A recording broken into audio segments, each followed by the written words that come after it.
I'm here today to share some of my favorite hacks on making yummy, saucy, flavorful meats without all the extra calories that you get in marinades and sauces.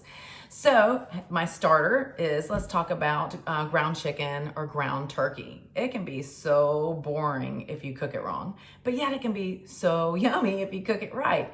Now, one of the things that I came up with, and I'm like, you know what? Okay, this is like just generic barbecue sauce. I actually put it in here and I water it down because it's too high in calories when it's so thick. And that's just another hack for another day. But I like to have that barbecue flavor in some of my meats, but I don't want all the calories to go with it. Well, the number one ingredient in most barbecue sauces is apple cider vinegar. If vinegar is the number one ingredient, I thought, well, maybe I can put this in my ground meats and bring out that flavor. So voila, it worked. So I brown my meat. I use ground chicken or ground turkey mostly on pretty much everything I make when I'm doing ground meats. And I brown it, and then I put some apple cider vinegar in there with minced garlic and a lot of different seasonings depending on what flair I want. Sometimes I'll make kind of a barbecue chipotle style ground meat, and I'll make different types of Mexican bowls. Sometimes I do it more barbecuey, and I'll put it on a bed of mash, cauliflower mash, and make almost like a modified shepherd's pie out of it. That's probably Steve's favorite. He loves it. I don't know. He fights over both of those. He says he wants more of those all the time. But with the apple cider vinegar being kind of that base to marinate in the meat and letting it sit on the stove, cooking foods too fast, it robs you of the joy of the flavor that it can absorb.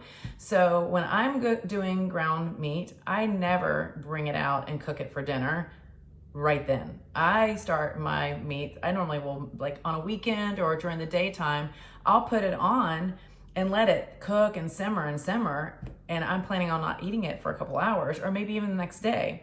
It's kind of like, you know how when you make spaghetti or pasta or certain chili, they always just taste so much better every day that they sit in your fridge.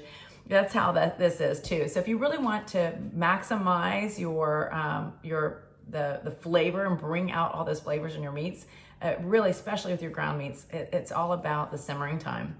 Now, if you're not in you're not sure about this whole apple cider vinegar thing, you can use lime juice and do a fun Tex-Mex style ground meat.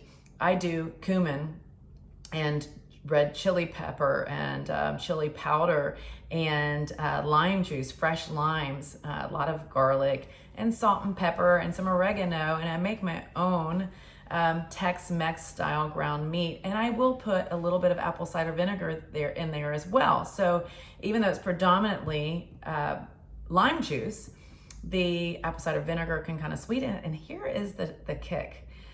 This is the secret ingredient that is in most of my meals that people don't realize is I cook with Truvia or stevia, and I put this in my ground meat, and it just really enhances the flavor. There is a reason why people cook with sugar. You go to grandma's, kitchen around the corner and go and have their green beans. You wouldn't believe how many people put sugar in their green beans, and it brings out the flavor.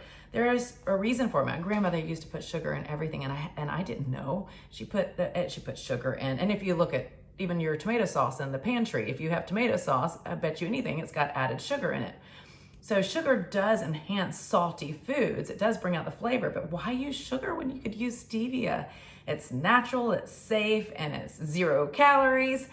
So that's one of the little hacks that I do when I'm making ground meat. I guess if I had to lay it out on the line and wrap it up, it would be apple cider vinegar, lime juice, and stevia. Those are my 3 heavy hitters when I'm putting stuff together. And then I just do different herbs and spices to make different meal type taste come alive and change things up, so I'm not always serving the same thing. But I hope that helps, and you get to play in your kitchen and see how it works for you. Let me know how it goes. Have a good